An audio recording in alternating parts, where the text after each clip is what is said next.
retransmettre leur activité de campagne en direct. Le service commercial ouvre les antennes de Génération FM à tout le monde sans exclusion. Génération FM 93.4, comme à son habitude, sera de plein pied dans la campagne électorale pour répondre à notre slogan. Nous marquerons les grands événements. Campagne électorale ngir waajal élection législative fanweeri fan ak benn ci weeru sulet Génération FM comme noonu mu ko tàmmoo di def indiwaat na programme bi méngoo ak campagne électorale ba dara du leen upp ci li nga xamante ni mooy enjeu yi ñuy xaarandi ci législative fanweeri fan ak benn ci weeru sulet ay débat yu tàng jër jagleel ko ci thème yi nga xamante ni moom moo di campagne électorale ba coalition yi ak parti yi ay interview grand format ay reportage ay focus lépp lañuy indi tegal leen ko ci ñi nga xamante ni ñoo war a teewal département wu Ziguinchor ca l'Assemblée nationale lu ko dalee ci journalom bi nga xamante ni ci diirub campagne bi di ngeen ko am bu 11h30 jotee di ngeen am itam seen émission sondage bu midi jotee ci Génération FM Ziguinchor loolee danañu invité ñi nga xamante ni ñoo représenté ay coalition wala ay parti politique ngir ñu ñëw waxtaan ak askan wi ci li nga xamante ni moom moo di seen programme de campagne 17h ngeen am seen journal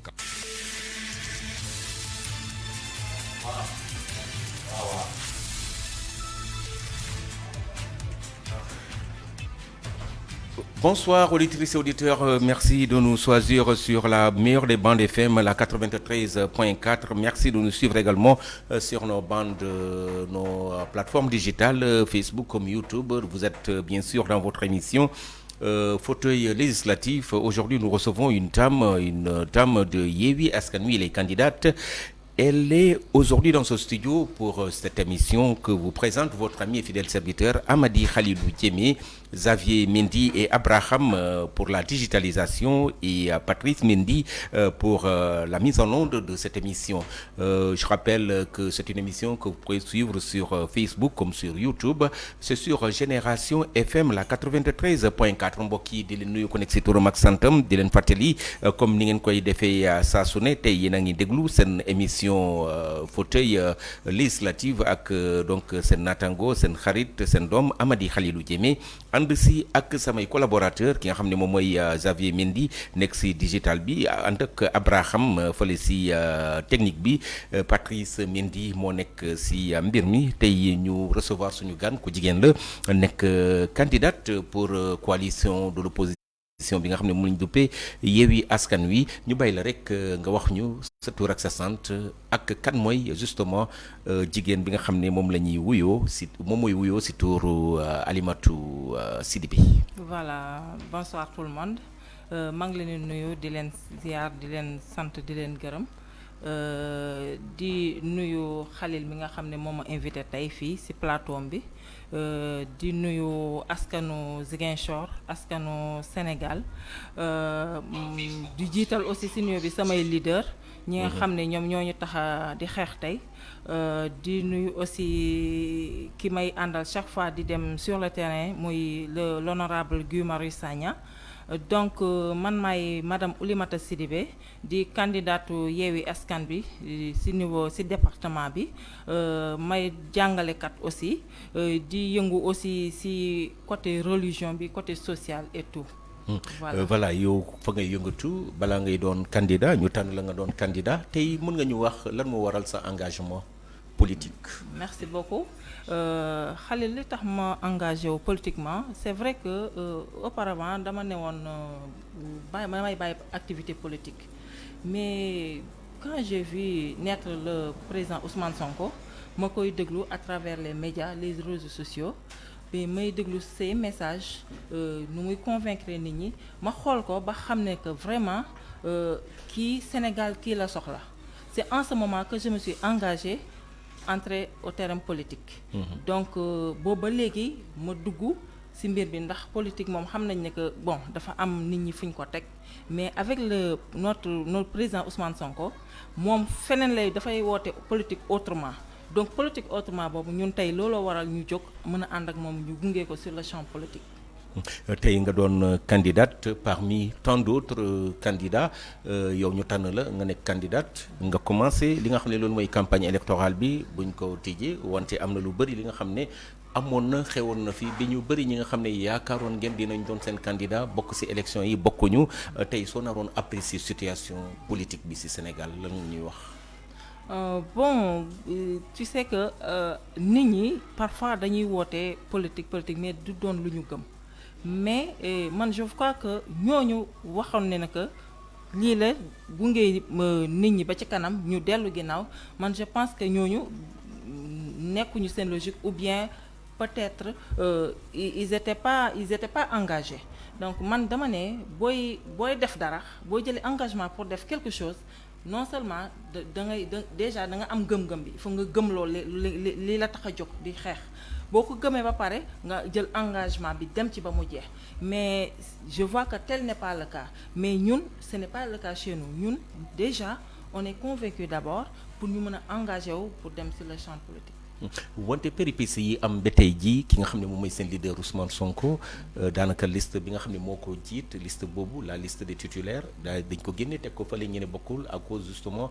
d'une certaine anomalie ñu gis ni loolu méttiwoon na lool li nga xam ne ñoom ñooy waaye Yewwi Askan Wi tey soo naroon apprécier li amoon yépp ba ay manifestation am ba mu am ñu si ñàkk seen i bakkan tey soo naroon apprécier loolu yow mi nga xam ne yow yaay candidate loo ñuy wax. Bon tu sais que nu ñu teggee suñu liste teg ko fële dëgg la métti woon nañu parce que jaarale ñu ko yoon parce que lépp loo xool jalgate parce que le président Macky Sall problème am mooy le président Ousmane Sonko mooy li ko jaaxal ci Sénégal keneen jaaxal ko ku dul moom donc tey lan la mënoon def moom mooy fexe def tout te il a réussi pour éliminer liste suñu Yewwi Askan Wi. dëgg la dañu ne woon duñu dem duñ par la force na dem mais ñun le président Ousmane Sonko daf leen woon ne que lu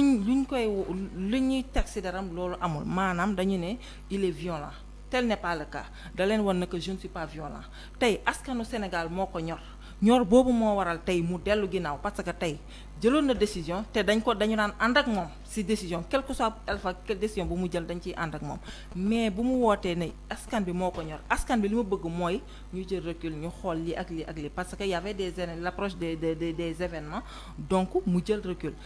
boobu mu jël askan bee tax mu jël ko te ñun ñu ko ci applaudir di saluer initiative boobu mu jël donc tey le président Macky Sall tey fu mu toll nii ce n'est pas seulement le maire Ousmane Sonko moo ko dérange mais il y a d'autres mais seulement poids bu le président Ousmane Sonko àndal moo tax mu ragal moo tax fu mu nekk ni Macky Sall ragal donc tey ñun dinañ dem élection te on est sûr qu'on va gagner incha allahu rabbi dinañu gagner pour ñu mën a def tout possible pour ñu am majorité au niveau de l'Assemblée nationale. Alimatou Sidibé candidate Oulimata Sidibé voilà excuse-moi candidate tey justement nga engagé aussi li nga xam ne loolu la tubaab bi duppee opération de charme mooy campagne électorale commencé ngeen dem sur le terrain di rencontrer population yi defagoo leen ay meeting d'envergure gis nañ leen dem ba ngeen def benn caravane ak concert de casserole tey soo naroon def bilan justement surtout ci activité bu démb bi li waral ngeen def ko lan nga ñuy jox comme bilan ci activité boobu est-ce que ça a été une réussite? Bien sûr que ça a été une réussite parce que lan dañu bëggoon Casamance Sénégal àdduna wërgal këpp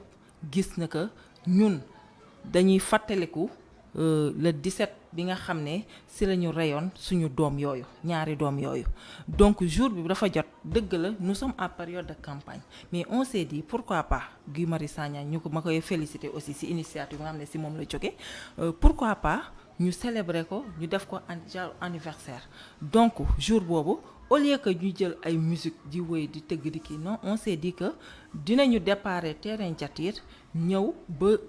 place bi nga xam ne fa la ñu reyee woon boomee woon Idrissa Goudiaby ñu ñëw tëdd foofu ñaan defaral ko benn une minute de silence ñaan sous la présence de ses parents ensuite ñu continuer dem ba place Citoyen loolu man nee naa réussite la parce que dañu bëggoon atteindre suñu objectif te je peux dire qu'on l'a atteint. Oui. bëri woon ngeen. Bien sûr que bëri woon nañ. Bien sûr tey campagne bi ngeen nekk nii soo naroon apprécier wax ñu campagne bi est-ce que ça a été une réussite c'est une réussite si bilan à mi-parcours campagne bi est-ce que yaakaar ngeen am ndam ji. le 31 bien sûr que juillet. yaakaar nañ am nga ndam. Pourquoi je le dis parce que gis nga ñun du ñu woote meeting léegi ñun porte à porte la ñu parce que nit ñi ñu ngi au profondeur te meeting boo ko woowee boo wootee meeting nit ñi benn place sañuy toog déglu mais am na y a des gens qui veulent assister à la mais dañuy par soit ñoo xam dañuy am gàllankoor bi tax ñu toog seen kër yi mais tey boo defoon porte à porte ce que tu vas gagner mais boo organiser meeting doo ko gagner mais porte à porte bi da ngay dem fekk nit ki ba këram tu auras le temps pour convaincre ko nga wax discuter ak moom parce que du ñu naxante enjeu bu législatif yi am ñëpp xam nañ ko mais loolu moo tax cette fois-ci suñu programme defuñu fa meeting dañu mettre l'accent sur les porte à porte. dafa mel ni seen adversaires yi tamit loolu la ñu adopté comme stratégie. moom la ñu adopté comme stratégie mais ñoom population bi déggu leen ñun la ñu dégg parce que. actuellement lu la si wóor. lu ma ci wóor non attends lu ma ci wóor li tax ma wax la loolu. parce que boo demee di waxtaan parce que fu mu nekk nii jeunesse bi moo nekk sur le terrain jeunesse bi moom ngay waxal ñoom ñooy déglu te jeunesse pratiquement ñoom ñooy voté tey parents yi ils sont là pour accompagner. mais les jeunes ñoom ñooy voté majorité bi donc tey jeunesse bi dañu déglu le message de Ousmane Sonko donc jeunesse boobu moo tax ma ne la d'après lecture bu ma am ak lu may résumé mooy suñu message bi jàll na macha allah mais le des dara des lu dul confirmation te au soir du 31 dinañ ko confirmer incha allah rabbi. Oulimatou wax na la ni seen adversaires yi daanaka stratégie boobu la ñuy adopté. te en plus justement de cette stratégie ñoom am nañu fonds de campagne bi nga xam ne tolloo na ci 2 milliards. pour campagne bi est-ce que loolu taxul ngeen ragal. pour l'issue de cette élection. ñun du ñu ragal xam nga lu tax du ñu ragal ñun ci dëgg la ñuy dox du ñu sàcc du ñu tàppale du ñu fen dëgg rek te dëgg boobu moo tax askan bi topp ñu te dëgg boobu moo tax Ousmane Sonko mu am gannaaw. tey kenn naatam la fii ci Casamance ak Sénégal boo xoolee je crois que boo xoolee kii télévision yi lu ñuy wone mais gis nga ne Ousmane Sonko fii képp fii leader bu fi taxaw Ousmane Sonko mënoo ko mettre au même pied d'égalité que les autres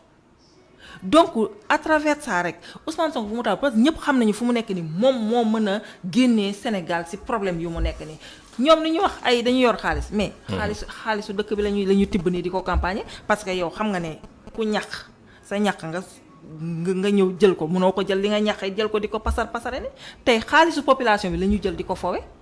te ñun nag loolu la ñu bëgg mu denc fi loolu la ñuy xeex te cela on va combattre cela waaw loolu moom il faut que mu dañ fi. comment combattre si ngeen gagné ngeen di combattre loolu. bien sûr bu ñu gagné dañ koy combattre parce que nekk di tibb parce que li ñëpp moom la mais na ko ñëpp séddoo mais mënoo yow nga tibb di jox tubaab bi tibb jox ko la neex lu si des nga jël ko nga séddoo ko ak say mbokk alors que les autres sont là en train de souffrir mais loolu la ñu bëgg mu dañ fi Sénégal bi ñëpp ko moom du benn nit a ko moom pël moomu ko wala keneen moom ko Sénégal bi ñëpp la loolu la ñu bëgg mu dañ fi incha allahu rabbi. Oulimatou candidate yàlla bu la falee nga doon député. jafe-jafe Ziguinchor yi est-ce que Oulimatou xam na jafe-jafe yi nekk ci département bu Ziguinchor. bien sûr que dañuy déplacé wu dem xooli jafe-jafe yi parce que mënoo toog nga ne da ngay xam jafe-jafe non parce que genre député yooyu lañ bëgguñu fi député yi nga xam ne dañ fiy nekk au niveau de l'Assemblée nationale di ne nous sommes les députés de Macky Sall loolu lañ bëgg mu dañ fi député du peuple la ñu soxla député du peuple boobu boo ko bëggee doon da ngay wàcc sur le terrain dem fekk askan bi ba seen localité nga xool ñu wax la seen i problème nga gëstu seen i problème nga résumé loolu yëpp ko au niveau de l'Assemblée nationale jooyal leen foofu mais tu ne peux pas rester chez toi sa kër climatisé wala sa véhicule climatisé nga bëgg a toog ñëw au niveau de l'Assemblée nationale doo am loo fay plaider en ce moment là tu vas devenir les députés de Macky Sall te ñun loolu bëggatuñu ko fi suñu kii assemblée bi parce que boo xoolee assemblée bi ay tàccu ay séddoo xaalis ay séddoo ay suukari koor mais loolu lañ fa nekk en vertu de quoi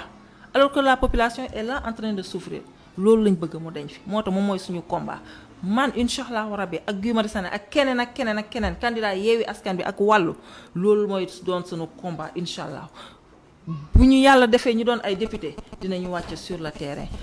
dugg fu problème am parce que déjà suñu tournée politique yi loolu la parce que nu ñuy defee ni suñu tournée de campagne yi mais ñu ngi jël ñi nga xam ne mooy jafe-jafe ñu ngi xool parce que demuñu rek pour waxtaan ak ñoom mais dañuy dem en même temps ñuy xool li nga xam ne mooy seen jafe-jafe ñu ngi koy bind.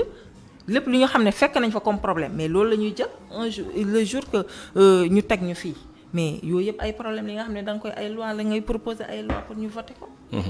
tey jii gis nañu ni prétexte bi ngeen di jël mooy troisième candidature ngeen bëgg a bañ. ngeen defee ko thème de campagne loolu la waa pouvoir bi wax. waa Benno Bokk Yaakaar nee nañu la yéen amoo leen benn thème de campagne maanaam dañuy bëgg a gagner assemblée nationale imposer cohabitation ba pare bañ Macky Sall nekk déposer troisième candidature am est-ce que vous pensez que Macky Sall si yoon boobu la nekk. mais bien sûr que Macky Sall si yoon boobu ku am lecture. xam nga ne Macky Sall si yoon boobu la nekk. jox ñu ay firnde yi wane justement. non parce que Macky Sall xam na ne fu mu ne nii xam nga majorité assemblée nationale ñooy voté lépp loi bu Macky Sall bëgg mu jàll day jàll au niveau de l' assemblée nationale te tey bu ëppalee majorité au niveau de l' assemblée nationale ça veut dire que loi bu mu bëgg mooy pour ñu changer waat. code bi pour mu mën a valider sa troisième candidature mais facilement day jàll ñu nag loolu la ñu bëgg a baare il n'est pas question bu ëppalee majorité au niveau de l'Assemblée nationale dina am lu muy changer lu bari changement boobu nag dina ñoo teg nag troisième mandat bu boobaa gars yi nit mi dañ koy votel mu jàll loi boobu day jàll te loolu il n'est pas question moo tax ñun aussi quoi qu'il nous en coûte dañuy def tout possible pour bu mu am majorité au niveau de l'Assemblée nationale pour troisième mandat parce que tey Macky Sall bu xoolee ne que tey amul troisième mandat xam nga amul majorité au niveau de l'Assemblée nationale dootul ñemee wax troisième mandat dootu ko waxati ba moom da koy teg fële. day xam ne nag fu mu nekk ni pare na mais fii léegi mu ngi am majorité au niveau de l'Assemblée nationale dafa naan kon sénégalais ñu ngi ànd ak man si lépp li may def te ñun loolu la ñu dul nangu. da ngeen koy bañ moo tax ngeen taxaw tem jóg taxaw bëgg justement gagner fi nga xam ne foofu mooy Ziguinchor fi nga xam ne ñàkkoon ngeen fa si élection législative yi weesu en 2017 gañoo leen Ziguinchor ren bu ngeen gagné Ziguinchor léegi tey yow soo bokkoon si 14e législature bi nga nekk député nga nar a yëkkati problème yi nga xam ne ñoo nekk fii si Ziguinchor lan ngay njëkk attaqué comme problème. lan laay njëkk attaqué comme problème déjà man li ma gis comme problème parce que lu fu mu nekk di population lu mu gën a soxla moom mooy vivre yi dañoo cher loolu loi boobu il faut ñu voter ko parce que te loolu si taxes yi lay jógee taxes yi déjà il faut ñu wàññi impôt yi bu wàññeekoo di nga gis leneen ak leneen dina vivre yi dina mën a wàññeeku mais déjà loolu parce que population boo dem loolu la lay njëkk a joxe parce que saako ceeb ñoom fu mu nekk nii dund mooy seen priorité parce que tey bu dund chéré lan ngay wax mais dund bi suñ ko wàññee d'abord mooy prioritaire après ñu soog a ñëw si leneen ak leneen ñu soog a ñëw infrastructure après dina ñëw mais man pour man sama priorité mooy dund bi déjà ñu wàññi dund bi ba pare. te pour ñu wàññi dund bi il faut ñu wàññi taxes yi ndax Macky Sall looloo tax moom muy kii taxes yi moo cher. waaw mais ñoom nee nañu peut-être situation mondiale crise mondiale bi moo ko waral guerre en Russie et en Ukraine tax na justement ba tey ñu nekk ci situation bu métti bu population yi di dund. mais ñoom loolu lañ ko mën a waxee crise mondiale mais bu ñu nee crise mondiale alors que yow tu vois tous les jours ici au Sénégal nga gis ñoom xaalis bi pas bu yàggul Farba Ngom ñaata la ñu découvrir chez lui mais loolu yëpp xaalisu askan bi la mais. alors que ngay gis loolu yëpp ñu jël xaalis di yàq di séddoo di joxe un peu partout après ñu bëgg ñu wax crise mondiale mais loolu mënuñu ko gëm dëgg la crise mondiale dina am mais crise mondiale même bu amee mais yow lu war sa askan boo ko defee mais kenn du la wax dara mais mënoo ngay gaspiller xaalis un peu partout après tu veux nous parler de crise mondiale loolu là je ne suis pas d'accord. tey troisième candidature dañ ko teg mu doon thème de campagne ngeen dugal li nga xam ne loolu mooy borom ñaar tour yi ngeen naan da ngeen ragal ñali jàll ñu daal di voter loi bi pour valider li nga xam ne loolu mooy homosexualité fii ci Sénégal ñoom tamit daanaka am nañ ci ñoom ñi yëkkati kaddu boobu delloo ko seen boor tey. waaw delloo ko seen boor nee na ñu daal tamit Yewwi Askan Wi coalition la yi nga xam ne dafa bëgg a def promotion yi nga xam ne loolu mooy homosexuel yi fii ci Sénégal. waaw mais c'est parce que amatuñu wax moo tax ñu jël bal bi ji ko renvoyer suñu camp mais boo homosexualité bi mais c'est vrai que Macky Sall daf koo daganal parce que bu ko dagaloon pourquoi ñu bañ ko criminaliser mais loolu c'est tellement simple criminaliser ko mu jeex mais nga ne doo ko criminaliser mais kon. ça veut dire que yow da nga leen di soutenir mais moom amuñu lu ñuy wax parce que xam nañu ñun ñoo nekk ci dëgg te lu ñu wax loolu la mais moo tax ñu bëgg a renvoyer bal bi suñu cas mais Sénégal bi dofuñu de kenn mënu sëlmal seen xel xam nañ ne que Yewwi Askan bi li mu wax looloo am criminaliser ko point barre nga ne doo ko def mais nit ñi lan la ñuy wax mais moom lu ñuy jouer mënul jàll de. pour jéem a wax nit ñi naka di ñu renvoyer bal bi ça ne peut pas passer. Oulimatou Sidibé, candidate du Benno Bokk Yaakaar de la coalition Yewwi Askan Wi à Ziguinchor, est notre invité aujourd'hui dans cette émission fauteuil législatif. wax ñu tey jii yow noo gisee naka ngay réagir soo déggee justement réaction yi nga xam ne judd na gannaaw bu Ousmane Sonko jëlee kaddu fële si Bignona daal di yëkkati kaddu naan Macky Sall dafa am problème ak Casamance teg ko si ay soubassement yi nga xam ne wane na ko wax na ko mais lu ñu gis réaction yi bëri nañu ba ñu bëri xalaat ni wax ni Ousmane Sonko a fait preuve justement d'ethnicisme tey yow soo naroon yëkkati sa kaddu pour leeral position Ousmane Sonko loo ñuy wax. Je dirais que ce point boobu li ñuy wax c'est archi faux parce que affaire ethnicisme au contraire seen côté lay jógee parce que tey ñëpp gis nañu ñuy traité doomu Casamance stigmatisation bi dafa bari donc ñoom boo santee Diatta wala nga sante Diédhiou wala Badji ñu ne tu es rebelle te pourtant man je dis que Casamance mérité wu loolu parce que ñoom au contraire Casamance ben dëkku ñëpp la boo xoolee fii est-ce que Joola ay rekk fi nekk. y a les Mandeng les Baynunku et cetera donc même ñoom olof yi seet bopp ñu ngi fi te tey boo xoolee ñoom ñoo fi ëppal te buñ fi ñëwee dañ fiy tedd mais tey nu ñuy traité doomi Casamance c'est différent de ñu ñuy traité waa fële waa nord parce que tey ñun tey suñu Casamance sañu am quoi que l'on dise donc on ne peut pas accepter doomu Casamance ñu lay noot boo waxee ñu ne la rebelle nga ou bien bu ñu lay jàppee mais dégg nañ ko fi bu ñu la arrêté ñun naan yow noo sant parce que la ñu bëgg la teg na ko yow joolaa nga rebelle nga mais il faut ñoom Macky Sall loolu la war a arrêté si régime Macky Sall la ñu gisee ay problème d'ethnie jóge fii ay problème de xawma lan kii non des choses yi nga xam ne vraiment man daal xaw ma moo ko mën a qualifier. kon yow da ngay déggal waxu Ousmane Sonko yi. mooy lan. mooy ni Macky Sall dafa am problème ak Casamance. mais bien sûr dafa am problème ak Casamance dañ koy wax rek te dee Macky Sall dafa am problème avec les Casamançais. mais qui respecte les Casamançais. tey lu ñu gis ci campagne bi surtout ci côté Yewwi Askan Wi gis nañu ni Ousmane Sonko mi ngi def le tour du Sénégal def na diwaan yu bëri gis nañu mbooloo bu takku moo koy topp yéen noo leen koy jàngatee. mais bien sûr c'est des militants engagés convaincus par le président Ousmane Sonko parce que tey mooy li ma wax depuis le début Ousmane Sonko dafa wax nit ñi toog di ko déglu. di jël seen xel jël seen temps di ko déglu tey boo xoolee man gis naa démb ci benn vidéo mais ay mag ay kilifa di daw di topp cortège Ousmane Sonko mais ça veut dire que Ousmane Sonko tout le monde maintenant on en discute kenn du ko werante ne que Ousmane Sonko c'est l'homme qu'il faut pour mu mën a diriger Sénégal tey loolu su ma ko def boo xoolee le tour du Sénégal fu mu nekk ne mu ngi def le tour du Sénégal mais fu mu dem nga ne ñii ñoo gën a bëgg a Sonko tey da ngay toog sax nga xam ne même au nord mais ñoo ñu gën a bëgg Ousmane Sonko ñun les Casamançais parce que ñoom nu ñuy deewee pour Ousmane Sonko ñun duñu ci fekk sax donc c'est Ousmane Sonko pour man moom mooy l'homme qu'il faut 2024 ñu fexe ñu teg fi Ousmane Sonko dinañu gis Sénégal nu muy changer. gis nañu seen taxawaay bu problème yi amee ci mars 2021 gis nañu jigéen ñi am seen accoutrement di taxaw naan ñoom ñooy bouclières yi justement pour protéger ki nga xam ne moom mooy Ousmane Sonko lu waral justement engagement boobu. parce que te yow nga bokkoon ci parce que dañ la ci ràññee. voilà parce que aussi cosaanu Casamance la xam nga ku nekk da nga am tradition mais ñoom aussi. pour ñu mën a protéger seen doom loolu la dëgg la nag ñun on est des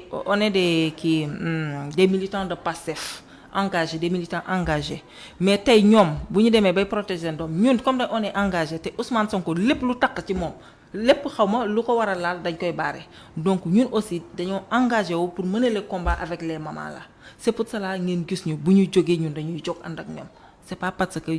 bien vrai que man duma joolaa sax mais am naa ay maamu joola mais tout sécurité de Ousmane Sonko man daf ma ñor te dafa ñor sama yeneen morom yeneen patriote daf leen ñor moo tax ñoom les mamans fu ñu jógee rek ñun lay ànd ak ñoom nekk à leur côté. au Guy Marius Sagna dema bu mu jël kaddu nee na donc li nga xam ne ñu bëri dund nañ ko bu ñu leen jàppee surtout si diwaan boobu li nga xam ne loolu mooy sévices yi ak torture yi gis nañu ni jigéen yu bëri dañ leen wootoon fële si fi ma bañ a tudd. C'est vrai man fekkewu ma ko mais wax na ko répété waat ko répété am na ñu ko wax aussi loolu dama koy ñaawlu personnellement te Sénégal bi di ko ñaawlu parce que bu dul dara ay jigéen ñoo leen jur jigéen ñooy sunu yaay ñooy sunu lépp kon tey jigéen néew na doole bi nga xam ne tey boo ko jàppee amul benn défense donc loolu war na mën a doy mais nga dem jël ñëw di ko raser vraiment loolu dama koy ñaawlu parce que tey suñu homme de tenue dañuy wax même bu dul jigéen sax mais dañu war xam ne nit ki citoyen la bu ñu la jàppee dañu war a respecter say droits mais mënuñu la jàpp di la torturer wala di la saaga wala di la dóor wala di leen def lu leen di la def lu leen neex donc man dama ñaawlu ak boobu ñu def noonu ay jigéen nga jàppaleen non loolu man pour man ñoom bu ñu ko defee bu ñu toogee sa seen yaram war na daw parce que xool ay jigéen dafa mel ni sa sœur nga ko def wala sa yaay nga ko war a nga ko def wala keneen ak keneen te loolu acte bu ñaaw la man dama koy déplorer dañu war a bàyyi seen yooyu bu ñu jàppee bu ñu amee bu ñu leen yónnee aussi quel que soit alpha même bu dente ne ñun lu ñuy population bi lu muy def te pourtant bu population bi mu ngi ci ay droit dafay ñaxtu li nga xam ne moo ko metti ñu rey say doom wala ñuy rey say frère wala say sœur ngay ñaxtu li nga xam ne dalaa metti mais ñu ñoo jàppale bu ñu la jàppee nañ la teg xool soit bi ñuy juger ñu juger la mais ils n'ont pas le droit ñu jàppale di la maltraiter wala def des choses yi nga xam ne vraiment xaw ma nu ma koy qualifier quoi. tey contexte bi lu ko gën a dominer mooy lii daal ki nga xam ne moom mooy François Mancabou. Contexte bi. Ah mais man en tout cas je regrette fort ce qui s'est passé en tout cas François Mancabou bon actuellement je crois qu'ils sont de retour li ñu ko def métti na ñëpp donc bon maa ngi mélangé bëgg a jaawale François Mancabou ak l'autre là voilà très bien donc François Mancabou je dirais que c'est déplorable ce qu'ils l'ont fait parce que nga fekk nit ci këram nga ñëw jël ko arrêté ko yóbbu ko di ko torturer ba yàlla yóbbu ko hôpital ba mu jëlee fa bakkanam vraiment keneen ku nekk da nga koy nattee sa bopp bu doon te ne suñu frère la wala ki ma bokkal dina ma metti kon tey François Mancabou c'est un Sénégalais comme tout le monde donc dañoo doon respecter ay droits boo ko jàppee teg ko fi nga ko war a teg mettre ko dans de très bonnes conditions. Bien vrai que bon xam nañ ne kaso sax du mënoo fa nekk ci conditions yu baax mais quand même y a le minimum à faire mais nga jël ko torturer ko maltraiter ko xam nga ba tey li ko dal mu dal ko mais ku nekk man damay toog ma ne ku nekk war nga xalaat ne que suba yàlla am na te ku nekk da ngay dem sa bàmmeel loo fi def fa nga koy fekk. On n'a pas le droit ñuy maltraiter comme ça les gens c'est pas juste ça. te yéen a ngi koy ñaawlu yenn jigéen Pastef fii. mais bien sûr que ñu ngi koy ñaawlu dañ koy ñaawlu fu ñaawlu yem. parce que tey François Mancabou sénégalais la comme ñun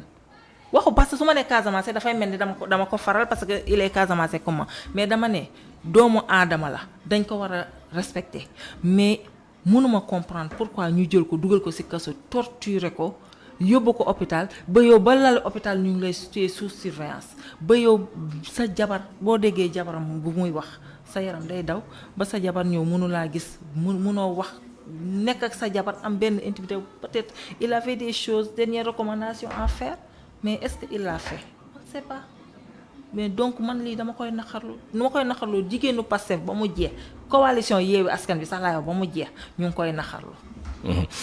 Oulimata Sidibé candidate tey si seen argument yi ngeen di joxe si woon defee seen visite de proximité yi. xam ngeen ni si campagne locale yi gis nañu fii ni xaalis tuuroo na bu baax a baax et se ragaloo leen justement loolu ñëw changer un peu inverser la tendance. jamais gis nga population bi dañoo muus léegi parce que boo xoolee si municipalité yi passé xam nga dañuy ñëw fii. suñu adversaires yi dañuy ñëw fii tuur fi des millions et des millions ñëpp gis nañ ko di dugg ci kër yi di dugg ci jàkka yi association yi avec yi di joxe ay 500 000 ay 1 million et cetera mais gars yi léegi dofuñu de dañ koy jël lekk ba pare voter fa leen neex parce que xam nañu fa fan seen avenir fu mu nekk parce que léegi ñun on pense plus en nous mais on pense à l'avenir de nos enfants suñu doom yi seen avenir moo nekk en jeu donc tey man fi may wax ak yow nii man su may xeex nii mais man damay xeex pour samay doom ak samay set mais du pour man parce que man li may am naa ko ba pare mais su may xeex c'est pour mes enfants mais tey ni ma ko xalaatee noonu la ko samay morom xalaatee loolu moo waral bu ñu àndee million ñun bu ñu demee campagne dañ leen ne bu ñu leen joxee lekk leen seen xaalis dañu jël di parce que yéen a ko moom mais bu voté jotee bañ gàcce bu ñu fa duggee xool leen fu ngeen arrangé ngeen voté la ko te ñoom xam nañu ni Yewwi Askan Wi mooy seen avenir. Yewwi Askan Wi mooy seen avenir Matou gis nañu ni ñoom tamit dañuy yëkkati kaddu naan yéen gan ngeen indi ki nga xam ne dëkkul fii si Ziguinchor def ko candidat tête de liste ki nga xam ne mooy Guy Marius Sagna. ku dëkkul Ziguinchor. waaw ñoom delloo nañ leen bal bi Guy Marius Sagna est né ici mu ngi juddoo Etomé il n'est pas Casamance ñoom ils sont pas plus Casamance que Guy Marius Sagna. Guy Marius Sagna fii la dëkk fii la juddoo dëgg la xëy na mu ngi yeewoo Dakar di ses activités mu ngi koy defee Dakar mais man mii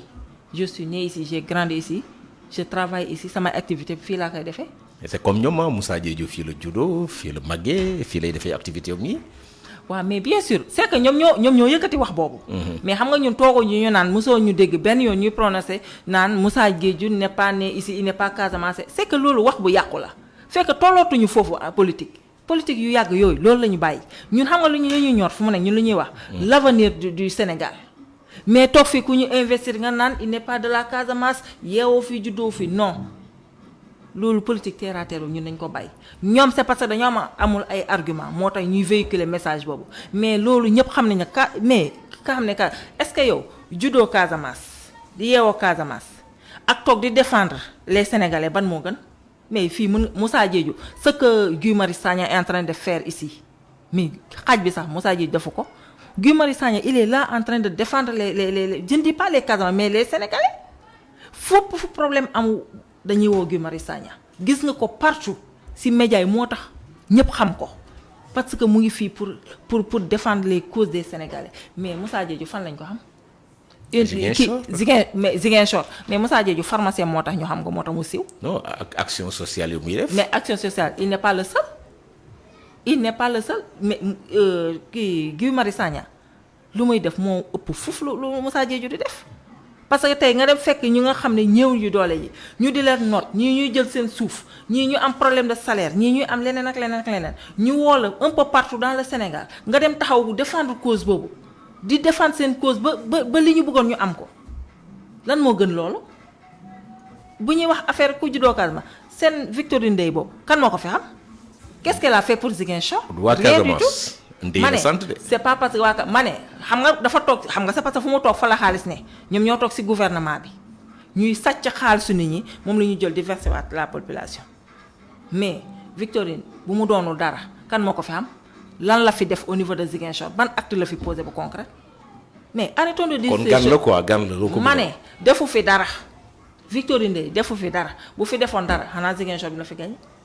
mais defu fi dara il n'a rien fait moo tax débat boobu ñoom nañu arrêté di dugg ci débat parce que bu ñu duggee ci débat boobu ñoom ñooy daanu parce que Guy Marius Sagna personne ne peut dire que fii défendre kii amul Guy Marius Sagna moom kenn du ko wax parce que moom il est là pour tout le monde ñëpp la fi nekkal partout au Sénégal. fépp bu ne ñaata yoon lañ ko fi tëj pourquoi mu koy def pourtant bu ko neexee mu tëdd këram mais lu mu daj est-ce que Moussa Diédhiou da koo daj lu mu daj est-ce que Victorine Ndeye da koo daj moo tax nañu arrêté ces messages là ñuy véhiculer ça ne passera pas ñoom buñ ko waxee ñoom ñooy ci des ñuy rus. c'est le terrain qui payera. très bien c'est le terrain qui payera. mais ñoom ñu ngi ci terrain bi tey. mais ñoom ñu ngi ci mais doo ko sentir ñun dañ on se pose nit ñi dañuy poser question mais seen adversaire politique anañu. mais nee naa leen fu mu toll nii Yewwi Askan Wi moo leen tere nelaw parce que xam nañu poids bu Yewwi Askan Wi di peser bu ñu déggee ñu ne dañu investir Guy Marius Sagna dañoo tiit parce que xam nañu avec Guy Marius Sagna ils n'auront rien ici absolument rien du tout. kon yéen yaakaar ngeen Ousmane Sonko jarul mu ñëw campagne. dama la ne fii y a pas match laa la wax. donc wax ma rek Ousmane Sonko jarul mu ñëw campagne. ma ne bu ko neexee bu mu ñëw ñun wóolu nañu suñu bopp na même sans la venue de Ousmane Sonko dinañu gagner terrain bi. mais parce que ñun xam nañu travail bu ñu nekk def sur le terrain travail bu ñu def. xam nañ ko te ñoom mënuñu ko. mënuñu ko nga wax. mënuñu ko fu ñu ñemee dugg ñun Yewwi Askan Wi fu muy dugg non ñoom mënuñu fa dugg kan moo leen koy defaral ils n'ont même pas de jeunes ils en ont. Il y a la jeunesse apériste, la jeunesse socialiste, la jeunesse de la... Parti social dafa exister. Parce que il y a sous-estimé parti bi nga xam ne nekkoon na fi de. ma ne APR laa la wax APR moo fi amatul Khalil pour te dire vrai APR moo fi amatul. léegi yow responsable yu bëri yi nga xam ne ñëw nañu deg bloc juboo parce que nee nañu loolu moo ne woon seen handicap yéen naroon ngeen tiit nan ngeen tiit si juboo bi nga xam ne tey ñoom Benoît Sambou ñoom Doudou Ka ñoom Abdoulaye Baldé ñoom Ibrahima Mendy entre autres responsables tey juboo nañu taxaw benn front pour jàmmarloo ak yéen. parti bu nga xam ne ay juróom ak 5 personnes ak 6 wala 10 personnes ñoo fa ne loolu dafa jar a tiit loolu jarul tiit Moussa Diadio andi nitam Abdoulaye Baldé ñu bari dem nañ seen yoon di Benoît il n'a plus rien il n'a personne nee naa ñu bu ñu nekkoon 20 coalitions taxul ñu tiit ñun dañoo wóolu suñu bopp parce que xam nañu nekk suñu gars Ousmane Sonko gannaawam dafa dëgër laa la wax Khalil loolu moom nee naa la y a pas match au soir du 21. Ah, le 31 dinañ ko prouver. Inch'Allah. On va vous appeler ici le 31 juillet pour. bu ñu boole woon seen doole yëpp nee naa la du tax ñu gañe ñu dinañ leen dóor. ah ñoom boole nañu seen doole. taxaw waaw mais boole nañ seen doole waaye mais ñu ngi leen di xaar mais daal fii nee naa la y a pas match de. waaw y a pas match. voilà mbokk yi di leen fàttali ni yaa ngi déglu seen émission fauteuil législatif ak suñu candidate tey Oulimatou Sidibé nekk candidate bu Yewwi Askan Wi dem ngeen si diwaan yu bëri dem ngeen Enampor dem ngeen sûrement Boutoupa Maracounda dem ngeen Niassia tey la lañ mën a constater si jafe-jafe yi nga xam ne ràññee nga yow en tant que futur député on te le souhaite tey jafe-jafe yi nga xam ne da nga leen ràññee si diwaan yooyu. Voilà, temps il est passé demoon nañu Enampor bon y a pas mal de problèmes foofu bëri na jafe-jafe trop booy dugg ci biir entrée village da nga leen di yaram déjà seen yoon yi vraiment dara baaxul nga ñëw ci village bi c'est des villages qui ne sont pas électrifiés je crois que sur 19 villages y a que 2 qui sont électrifiés ba pare avec ça ñoom nee nañu ñoom ñu ngi liggéey. ñaata temps lañ fi toog 10 ans ñu toog fi village yi nekk fii électrifié ñu leen avec ça ñu ne ñoom am nañu des ministres Joola des députés Joola ñu leen fi war a nekkal kon ñooñu ngan lañ fi def gisuma luñ fi def yow boo demee kay ba ñu tànn la Macky Sall bu la falee fenn wala ñu teg la fenn population teg la fenn mais yow da nga war a défendre intérêt Casamance wala intérêt sa dëkk mais tey ñu dem côté bi ñu demee côté bi côté Enampor mais gisuñu fa dara luñ fa def luñ fa réaliser ñu ñëw dem nañ tey côté Niaguis côté yooyu la ñu nekkoon tey ay ñoom Boutoupa Camaracounda tout ça mais yoon bu baax sax pour te dire que dañu am problème sax pour accéder foofu tellement les rues étaient dégradées donc avec ça ñu ne ñoom ils ont travaillé am na benn petit village là fàtte naa tour bi foofu lañ nekkoon mais boo gisee abri provisoire 2 classes multigrades mais il fallait voir l'état de ces salles de classe là da ngay rus ne que yow Sénégal nga nekk da nga yaakaar ne benn feneen nga ne donc man je crois que loolu déjà yooyu yëpp ay thèmes de campagne c'est des problèmes qu'on doit solutionner. te ñu ngi ñaan yàlla bu ñu yàlla yóbboo assemblée incha allah problème yooyu yëpp ñu jël ko jéem ko teg ci table bi pour ñu jéem a fexe ay lois yi nga xam ne dinañ voter au moins ñu defar seen yooyu parce que aussi quoi que l'on dise ay nit a fa dëkk yoon yi aussi foofu village bi dafa war a accessible mais bu dente ne yoon yi nga xam ne bu hivernage ñëwee vraiment c'est des problèmes donc loolu c'est autre chose en tout cas dem nañu heureusement yàlla may nañu ñu dem fa jàmm ñibbisi ci jàmm bind nañ ko xam nañ yëpp les problèmes yu fa nekk te xam naa jeexul parce que dinañ fa delluwaat incha allahu rabbi te des na yeneen yu ñoo xam ne war nañ fa demaat. waaw kenn si responsable Benno yi nee na Ousmane Sonko député mësul yëkkati kàddoom pour défendre Casamance fële si assemblée nationale. waaw mooy bu ko neexee moo wax loolu bu ko neex ma fu mu ne nii ñoom daal dañuy sànni xeer lu leen neex la ñuy génnee mais bu ko neexee moo ko mais ñun dañuy dégg Ousmane Sonko au niveau de l'assemblée nationale mais ak aussi ku nga xam ne bu naree jël kàddu ñu xam ne dëgg lay wax ay saagande yi di jub. lu ne ñu di ko teg ci deram mais Ousmane Sonko finalement boo xoolee dematul assemblée parce que moom li ko fa yóbbu mooy dem wax li mu war a wax mu dem yoonam mais da ngay gis des députés de Macky Sall yi nga xam ne comme des enfants du CI di saagante yow nit ki ñëw di wax mais déglu ko tu es libre bu la neexee nga jël écouter du ko mais quand même pour bu dul dara nga respecter les gens qui sont là-bas mais bu Ousmane Sonko di dugg ñuy génn di dem seen yoon en vertu de quoi yow nga ne député nga dañ la fa teg pour nga teewal sa dëkk donc moo tax ma ne la genre député yi lañ fi woon ñooñu war a abal soxlawuñu genre député. donc yow pour yow député Ziguinchor yi defuñu seen liggéey mu ko waree. je ne dis pas defuñu seen liggéey mais am na li nga xam ne ñun aussi ñu ngi toog di xool parce que les deux députés yu ñu fi teg man par exemple le député la Mamadou Keita. Demba Keita Demba Keita man je ne le connais même pas musuma ko gis mënuma la wax. mënoo ko ràññee. mënuma ko ràññee xaw ma ko sax dama dégg nii turam mais musuma ko te pourtant dañuy suivre bu session amee mais man musuma ko gis muy jël parole ma tante Rama Diatta mais je l'ai vu une seule fois mu jël parole au niveau de. loolu la bëgg ñoom dañ doon nelaw foofu ci assemblée nationale. non waxuma non attends parce que aussi boo demee ñu fal la nga dem assemblée nationale. mais am na li nga xam ne au moins. mais yow am na li nga war a défendre comme yow nee nga yaay député département bi mais xanaa kay war nga bu dee xanaa ko dafa fekk demuñu sur le terrain xam problème mu kii population bi mais xanaa kay munoo nekk foofu durant 5 ans même benn yoon doo jël parole pour wax xanaa yow amoo looy défendre sa dëkk wala yow da moo tax ma ne la nekkewuñu fa lu dul défendre loi yu Macky Sall andi pour ñu voté ko ñu voté loolu après ñu dem seen yoon population bi taxaw leen a jóg te pourtant ñoo leen fal genre député yooyu lañu soxlaatul fii. ñoom nee nañu 6 mois ngeen def au niveau de la mairie de Ziguinchor mais defoo leen fi dara. waaw mais loolu la ils sont libres de le dire ñoom loolu la ñuy gis mais pourtant caniveau yi ñëpp gis nañu fi curage caniveau yi ñoom ñi nga xam ne ñoo fi nekk depuis combien de temps mais curage caniveau mais boo xoolee ñoom dafa mosuñu curer caniveau mais ba léegi nii ñu ngi ci curage caniveau tu te rends compte alors que ñoom ñu ne ils ont travaillé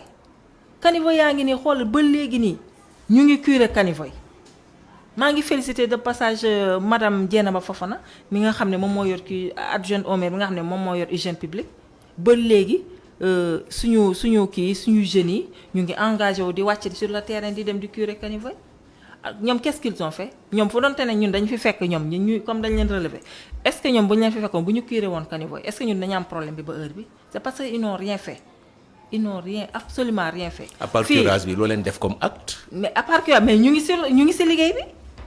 ñu ngi ci liggéey mais bu ñu toogee ba léegi ñaata temps la def on a fait que 3 ou 4 mois mais tout ne se règle pas d'un moment à l'autre mais ñu ngi avancé ñuy curage kenn leneen ak leneen mu ngi avancé. mais xanaa au moins ñu may ñu quelque temps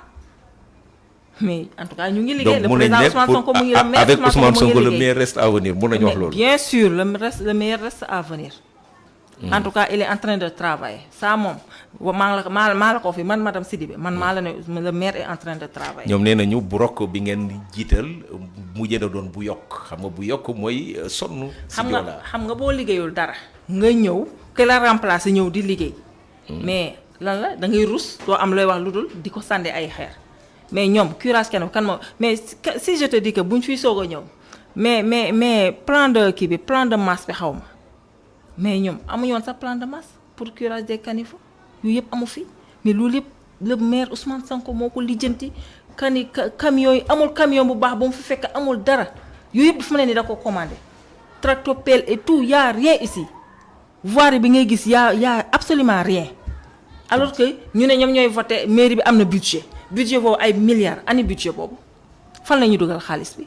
mais ñu jël xaalis bi séddoo ko ñoom ñëpp. après ñu toog bàyyi la population comme ça ñuy souffrir bu nawet jotee nga gis inondation yi un peu partout. mais problème étudiants yi nga xam ne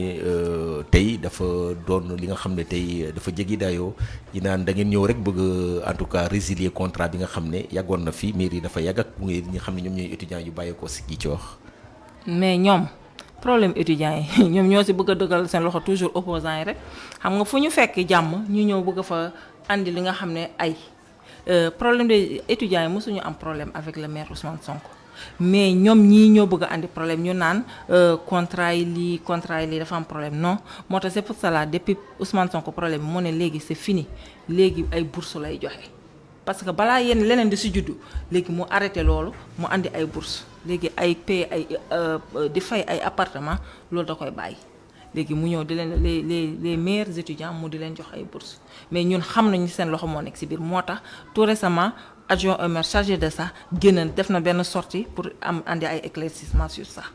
nee nañu kon buñ leen ne ni propriétaire bi daf leen menacé pour gën loolu amuloon. loolu amul c'est archi faux mais ñun xam nañ ne est-ce que tu sais que Khalil ñun on s'attend à tout parce que xam nañ ne suñu adversaires yi du ñu may dara moo tax yàlla def na ne suñu le maire Ousmane Sonko si dëgg rek lay dox xoolal yàllaa ko tabax mu nekk nitu dëgg fépp foo génnee ay xeer naan danga koy teg si comme sa kaw lay dellu loolu moom buñ ci sa sonn parce que yàlla moo ko aar parce que Ousmane Sonko si dëgg lay dox dëgg la xamul ay lu dëng xamu ko donc ñoom ils cherchent tous les moyens pour ñu salir réputation te ça ne passera pas ndax gis nañ ko depuis kañ ba léegi ñu ngi ut lu ñu salir sa réputation te mënul fexe ba jàll tey ñoom ñoo fi nekkaat beneen camp adversaire bi moo fi ne moo tax ñuy wax lu leen ne mais tout ce qu'ils disent c'est archi faux c'est pas la vérité. léegi tey lu tax ngeen bloqué lotissement bi nga xam ne Ziguinchor yu bëri dañoo yàkkam ci woon jël seen terrain ngeen ñëw rek bloqué loolu yëpp. yaa denoon problème dafa bëri problème moo tax moom moo ko jëlal boppam en charge moo tax mën nañu xaar parce que xam nga terrain lotissement yi boo gisee mu bloqué ko parce que dafa am li nga xam ne waruñu ko jaay ñu jël suuf yëpp ñu jël foofu yëpp jaay ko moo tax moom si boppam moo ko jëlal boppam en charge moo tax mooy jël temps de toppatoo lotissement yi ki war a am nga am mais le fait que benn terrain nga jaay ko xaw ma ñaata personne vraiment loolu c'est des problèmes moo tax fu mu nekk dafa ñëw rek gis na que y a d'énormes problèmes moo tax mu arrêté bloqué yépp mu bloqué ko mu jéem a xool nu muy régler le problème te ñu si laal dafa bari. ñu ci laal dafa bari ça veut dire. non fa laa mën a yem ñu si laal dafa bari. ça veut dire que ñu bëri ñi nekkoon si camp bële laal nañu. seen man naa nee naa lu ñu si laal dafa bari moo tax. moom am lu ma leer man. fa laa mën a yem. Oulimatou lu ñu jox comme temps daanaka jege na ñaar minutes moo ñu dese. sa kaddu du ma ne kaddu bu mujj te mot de clôture lay wax. mot de clôture mooy xanaa di la remercier si invitation bi moom nga xam ne moo may permettre bon xëy na ñu bëri dégguñu ma boobu ba léegi à travers cette émission dinañu dégg kan mooy Oulimata Sidibé kuy wax ni mooy Oulimata Sidibé di la remercier di remercier équipe bi yëpp bi toog fii tey les caméramans à savoir di remercier aussi mes parents waa coalition Yewwi Askan Wi wàllu di remercier aussi mon mari mi nga xam ne vraiment Sidibé monsieur Sidibé mi nga xam ne vraiment il me soutient daf may soutenir moom seen parti la bokk. xam nga ne moom PDS maa fexe ba andi ko non mais loolu mooy massification. damay massifier. donc daf ma soutenir trop donc boo xoolee jigéen buy politique nga xëy suba dem sur le terrain ba heure bi nga ñëw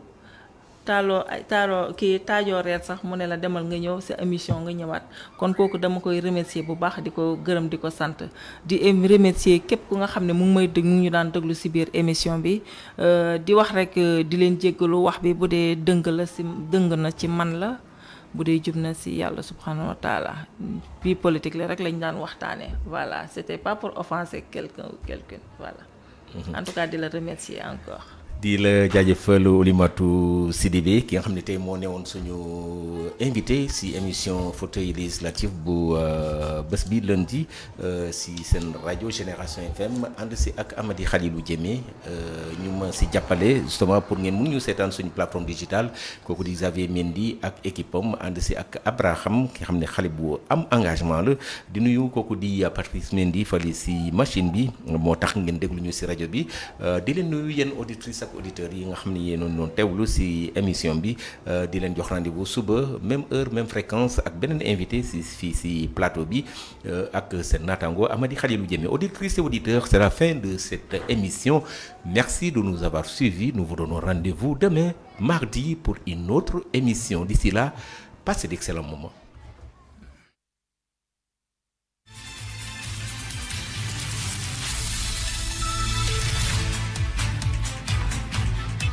Campagne électorale en direction des élections législatives du 31 juillet. Génération FM, comme à son habitude, chamboule ses programmes pour s'adapter à ce grand rendez-vous de notre pays avec l'histoire. Vous n'allez rien rater. Des grands enjeux du scrutin législatif du 31 juillet, des débats chauds sur les différents thèmes de campagne des partis et coalitions de partis en lice, des interviews, grands formats, des reportages, des focus. Nous nous intéresserons à tout, même au profil de nos futurs représentants au Parlement. Ainsi, tous les jours après votre journal local prévu à 11h30, vous aurez droit à votre émission Sondage. Les représentants des coalitions viendront se frotter d'idées pour convaincre les électeurs des projets et programmes qu'ils vont porter. À 17h, l'actualité de la campagne électorale avec le journal de la campagne. 18h, votre tribune Profil. Chaque jour, un candidat investi sur les listes viendra dévoiler ses intentions une fois qu'il est élu à l'Assemblée nationale.